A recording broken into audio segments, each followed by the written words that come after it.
If you were Moses, how would you react when God says, "I am sending you to Pharaoh"? A man who once stumbled, who once ran because fear was louder than faith, is suddenly handed the weight of an entire nation. This story isn't only for Moses. It answers a question most of us carry. When we feel too small, what does God do with our weakness? Stay to the end, and you'll see why an ordinary shepherd's staff, wood-worn smooth by daily work, can become a symbol powerful enough to turn destiny. But before that, consider the journey that brought Moses to this moment. At Sinai, the wind doesn't just blow, it grinds everything down. Fine dust clings to the corners of the eyes, the lips, the folds of a rough robe. In the rattle of sheep bells and the crunch of hooves on gravel, the scent of sun-baked stone mixes with the sharp, faint musk of wool. The wilderness is so wide it makes a person feel like a grain of sand, and yet God chooses this lonely place to begin, where there is nowhere to hide behind status or noise. Moses was never born to be a prince. He belonged to an enslaved people in chains, yet he grew up inside Pharaoh's lavish palace, where cold stone walls, heavy perfume, and authority filled the air. But beneath the royal title was a wound that never stopped throbbing. Moses never forgot he was an Israelite, one of the people with cracked hands from hauling stones under whips. Even in silk and gold, that truth kept pressing against his ribs. The day he stepped outside the palace, the air was thick with bitter sweat and the dry snap of lashes on his people's backs. He saw an Egyptian abusing an Israelite, and the pain cut him like a knife. In a flash of anger that burned hotter than reason, Moses struck the oppressor down. He hurriedly buried the body deep in the sand as the desert wind roared around him, as if the ground itself could swallow guilt. The next morning, he returned with the heavy heart of someone waking from a nightmare. He saw two of his own people fighting and stepped in, trying to hold on to a thin thread of order and justice. But one man spun around, his words sharp as arrows. "Who made you judge over us? Are you going to kill me the way you killed the Egyptian yesterday?" Moses' heart tightened. The desert wind still blew, but now it sounded like an accusation, whispering his secret back to him. It had been exposed. If Pharaoh heard of it, Moses' life would be forfeit.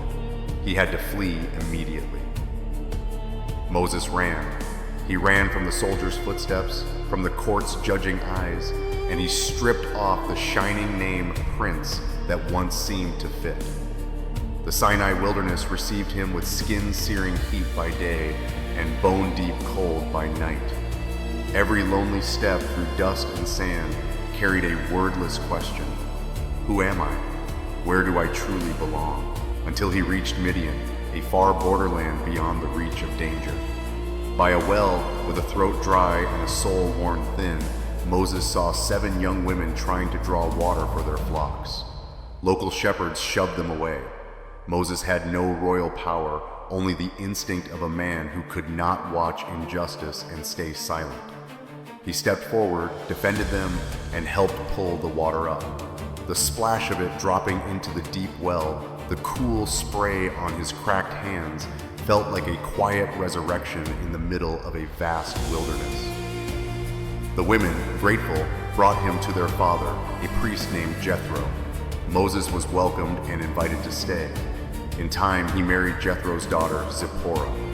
A new life began. No palace, no marching soldiers, just sheep, valleys, and long days of silence, where a man can finally hear his own thoughts.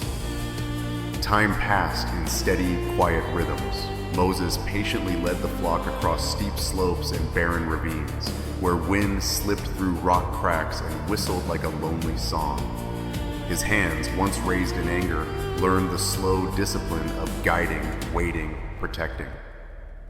Then one day, as he brought the sheep near the holy mountain of Sinai, something strange appeared before him, a bush blazing with fire. The flames were bright gold, as if they gathered all the harsh sunlight into dry branches. Yet the bush did not blacken. The leaves did not crumble. Moses froze. The sheep bells suddenly sounded far away, replaced by the soft crackle of flame and the pounding of his own heart in sacred stillness. He moved closer, cautious. Then, in the hush, a voice called not the ordinary sound of a human mouth, but a voice that reached into him, touching the deepest places. Moses, Moses. With a trembling heart he answered, "Here I am."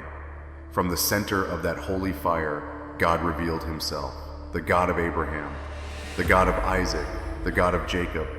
He said he had seen the suffering of his people in Egypt, heard their cries and knew their pain, every groan, every night that felt endless. And then came the command that pulled Moses out of his hidden life like a hand yanking him into the light. God would send him to Pharaoh, king of Egypt, to lead Israel out of slavery and toward the promised land. Moses stepped back, afraid. He carried memories he had buried in sand and a past he could barely name. His voice shook as he said, "Who am I to face Pharaoh? How can I bring the Israelites out of Egypt?" God answered with a promise, gentle and unbreakable like stone. "I will be with you." Not a guarantee of comfort, but a commitment of presence. Still anxious, Moses asked, "If the Israelites ask, 'What is his name?' what should I say?" From the bush, God revealed his name. "I am who I am, the one who simply is." A name not trapped by time, not limited by palace wealth or desert emptiness. Moses understood then, the one calling him was not only the God of his ancestors, he was God, present now, here. But Moses still feared. "What if they don't believe me?" God gave him a sign. "Throw your staff on the ground." Moses did. The staff hit the sand and became a snake. Moses jerked back. Then God said, "Take it by the tail." Moses reached out, obeyed, and the snake became a staff again in his hand. The desert wind kept blowing, but from that moment Moses knew, God doesn't only send a person, he provides what is needed to do what he commands. Then God said, "Now go." He would send Aaron, Moses' brother, to help him. Moses would not be alone. He would speak, Aaron would stand with him, and the staff would become a sign of the wonders God was about to do. In a fire that did not consume, Moses stood at a crossroads. Stay with the safety of Midian, or step into a confrontation with Pharaoh, the place he once lived and the power he once feared. And in that moment, something shifted. He was no longer only a runaway. He was being called to become a guide, not by his own strength, but by the presence of God. Moses left Sinai, his shadow stretching across the sand like a promise taking shape. Ahead was not just a road back to Egypt, but a road toward freedom for an entire people. In the next episode, Moses will return to Pharaoh's palace, not as a prince, but as God's messenger. And you will see how a simple staff can challenge the strongest throne of that age. Don't miss what's next. Subscribe now and join me for more powerful Bible stories. Share your thoughts below.